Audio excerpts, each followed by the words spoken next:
এখন শুনবেন সংবাদ শিরোনাম। দিনাজপুরের কাহারোলে হাল কাটা কর্মসূচির উদ্বোধন করবেন প্রধানমন্ত্রী। কৃষক সহ আর্থসামাজিক ক্ষেত্রে ইতিবাচক পরিবর্তনের আশা পানি সম্পদ মন্ত্রী।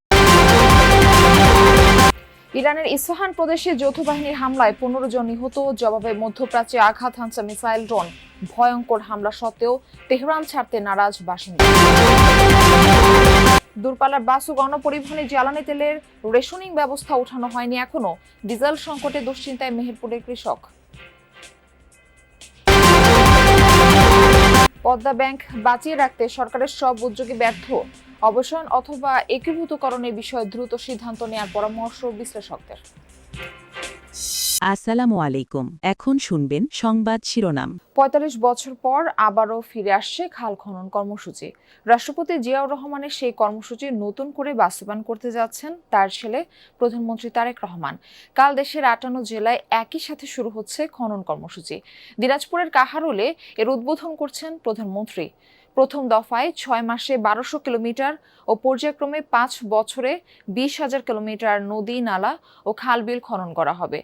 পানি সম্পদ মন্ত্রী বলছেন, এর মাধ্যমে বাড়বে সেচ ও কৃষি সুবিধা, কমবে জলাবদ্ধতা, ভূগর্ভস্থ পানির উপর নির্ভরতা।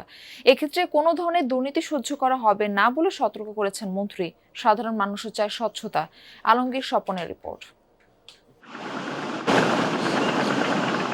নদীমাতৃক বাংলাদেশে শিরা উপশিরার মতো ছড়িয়ে আছে নদীনালা, খাল-বিল। প্রকৃতির এই অপার সম্পদ কাজে লাগিয়ে কৃষিভিত্তিক স্বনির্ভর বাংলাদেশ গড়তে ১৯৭৭ সালে রাষ্ট্রপতি জিয়াউর রহমান খাল খনন কর্মসূচি পরিচালিত করেছিলেন। ৩,৬৩৬ কিলোমিটার খাল খনন করে সেচ ব্যবস্থার সম্প্রসারণ, বন্যা নিয়ন্ত্রণ ও জলাবদ্ধতা দূরীকরণে রেখেছিলেন বড় ভূমিকা। যেই সফল কর্মসূচিতে ছাত্রাবস্থায় অংশ নিয়েছিলেন বর্তমান পানি সম্পদ মন্ত্রীও। সেই সময়ে আমরা এদেশের মানুষ অনেক সুবিধা পেয়েছি এবং জনগণ উপকৃত হয়েছে। আমাদের বয়সও ছিল তখন কম। আমরা প্রেসিডেন্ট জিয়ার নেতৃত্বে যখন স্কুলে পড়ি তখন খাল খনন কর্মসূচিতে অংশগ্রহণ করেছি। কিন্তু সেই সফল কর্মসূচি কতটা এগিয়ে নিতে পেরেছে পরবর্তী সরকারগুলো? কেননা দখলে দূষণে এরই মধ্যে হারিয়ে গেছে দেশের অনেক নদীনালা, খাল-বিল। আগে কিন্তু পানি উঠছে না, এখন আর যাই ৪-৫ বছর পানি উঠে। অনেক কষ্ট করি তো আমরা পানির কাজে উঠলে, বন্যার পানিতে সব তলায় যায়। জলাবদ্ধ আমরা সবাই আটকা থাকি, আমাদের খুবই সমস্যা। রাজধানীর মোহাম্মদপুরের রামচন্দ্রপুর খালের বাসিন্দাদের মতো সারা দেশের নদী, খালবিলের কতটা জীর্ণদশা জানালেন পানি সম্পদ মন্ত্রী। খালের মধ্যে পলি জমে আছে, বর্জ্য জমে আছে, খাল ভরাট। আঁচ যেন লাগেনি ইরানের রাজধানী তেহরানের বাসিন্দাদের মাঝে। নিয়মিত হামলার মাঝেও স্বাভাবিক জীবন পার করছেন তারা। প্রতিদিনই বাড়ছে নিহতের সংখ্যা, তবুও ভীত নয় নগরবাসী। শহরের বাসিন্দারা জানাচ্ছে, প্রথম দিকে জীবনযাপন কিছুটা বাধাগ্রস্ত হলেও কয়েক দিনের মধ্যেই আবার ফিরেছে স্বাভাবিক ছন্দে। যুদ্ধের ৩য় সপ্তাহে এসে স্বাভাবিকভাবে চলছে সকল নাগরিক কার্যক্রম। যুদ্ধের দামামা, যখন তখন চলছে ড্রোন কিংবা মিসাইল হামলা, তারপরেও থেমে নেই জীবন। নিয়মিত চলছে অফিস, আদালত, ব্যাংক সহ সবকিছুই। খাদ্য কিংবা নিত্য প্রয়োজনীয় জিনিসের কিছুটা ঘাটতি থাকলেও স্বাভাবিক জনজীবন। শুরুর দিকে সবকিছু থমকে গিয়েছিল, তবে কয়েকদিনের মধ্যেই জীবন ধীরে ধীরে স্বাভাবিক হয়ে গেছে। কর্মপরিবেশও স্বাভাবিক, এখানে জীবন থেমে নেই। আমি মাত্রই আমার সব কাজকর্ম শেষ করে আসলাম। ব্যাংক, গাড়ি ঘোড়া সব স্বাভাবিকভাবেই চলছে। আমি যেখানে কাজ করছি সেখানে ৯০%-এরও বেশি মানুষ কর্মক্ষেত্রে আসেন এবং তাদের কাজ করছেন। সামরিক ঘাটের আশেপাশের বাসিন্দাদের কেউ কেউ সরে গেছে নিরাপদ স্থানে। তবে ভয়াবহ হামলার মুখেও বাড়িঘর ছাড়তে নারাজ বেশিরভাগ ইরানি।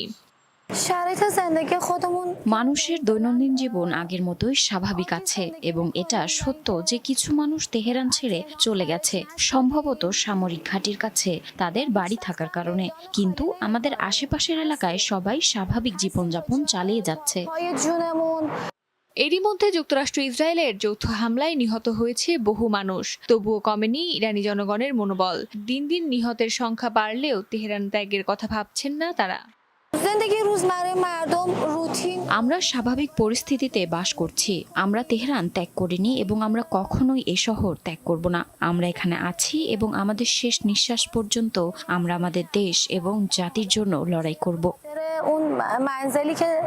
যুদ্ধের ভয়, মৃত্যুর শঙ্কা কিংবা ক্ষয়ক্ষতির পরেও যাত্রায় মানুষের ভোগান্তি কমাতে সরকার দূরপাল্লার বাস ও গণপরিবহনে জ্বালানি তেলের রেশনিং ব্যবস্থা তুলে নেওয়ার ঘোষণা দিলেও এখনো আনুষ্ঠানিক কোনো প্রজ্ঞাপন দেওয়া হয়নি। সকালে রাজধানীর ফিলিং স্টেশনগুলোতে যানবাহনের দীর্ঘ অপেক্ষা দেখা যায়। সেখানে ঘন্টার পর ঘন্টা লাইনে অপেক্ষার পর মিলছে তেল।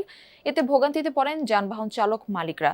পাম্প মালিকরা বলছেন, অনেক ক্ষেত্রে আগের রাতেই মজুদ তেল শেষ হয়ে গেছে। ডিপো থেকে নতুন সরবরাহ না আসায় তেল দিতে পারছেন না তারা। এদিকে সরকার রেশনিং তুলে নেয়ার কথা জানালেও এ বিষয়ে এখনো আনুষ্ঠানিক নির্দেশনা পাননি বলে জানিয়েছেন ফিলিং স্টেশনের কর্মীরা। গত 6 মার্চ জ্বালানি তেলের সংকট মোকাবেলায় তেল বিক্রিতে সীমা আরোপ করে সরকার। স্বাভাবিক তো হওয়ার কোনো লক্ষণ দেখা যায় না। আপনি মোটরসাইকেল বাইকগুলো এখন বর্তমানে প্রচুর পরিমাণ, এরা তো আপনার 300 টাকা 500 টাকা তেল দিলে এখন হইতেছে না। এখন পর্যন্ত কোন নির্দেশনা এখন আমাদের কাছে আসেনি। সেক্ষেত্রে আমাদের যদি ডিপুর থেকে তেল দেয় তো আমরা ওদেরকে আনলিমিটেড তেল দিতে পারবো। এক্ষেত্রে এখন তো আমাদেরকে তেল দিতে আছে চাহিদা হচ্ছে 2-3 গাড়ি, আমাদের তেল দেয় 1 গাড়ি, তো আমরা কিভাবে দেবো তাদেরকে সার্ভিস? ঈদ উল ফিতর উপলক্ষে রাজধানীর কমলাপুর রেলওয়ে স্টেশনে ঘরমুখ মানুষের ভিড়। এই বিষয়ে বিস্তারিত জানাতে সেখান থেকে যুক্ত হচ্ছেন সহকর্মী রেদওয়ান আহমেদ। রেদওয়ান, আজ রেলের যাত্রীর চাপ কেমন দেখছেন? ট্রেনগুলো শিডিউল অনুযায়ী সময় মতো ছেড়ে যাচ্ছে কিনা?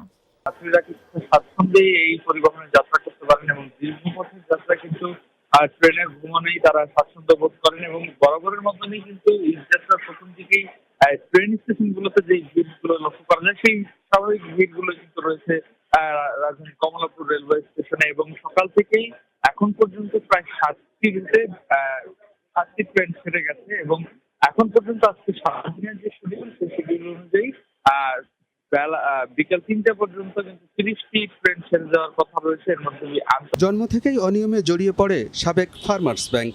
নানা দুর্নীতি, জালিয়াতি আর লুটপাটে চরম তারল্য সংকটে পড়ে ব্যাংকটি। গ্রাহকের আমানতের টাকাও ফেরত দিতে ব্যর্থ হয়।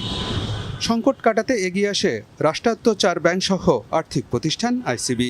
715 কোটি টাকার মূলধন যোগান দেয় এসব প্রতিষ্ঠান। নাম পরিবর্তন করে করা হয় পদ্মা ব্যাংক। এরপরও ঘুরে দাঁড়াতে পারেনি ব্যাংকটি। বর্তমানে এর নিট লোকসানের পরিমাণ 6000 কোটি টাকার উপরে, যা মোট সম্পদ এবং দায়ের চেয়ে বেশি।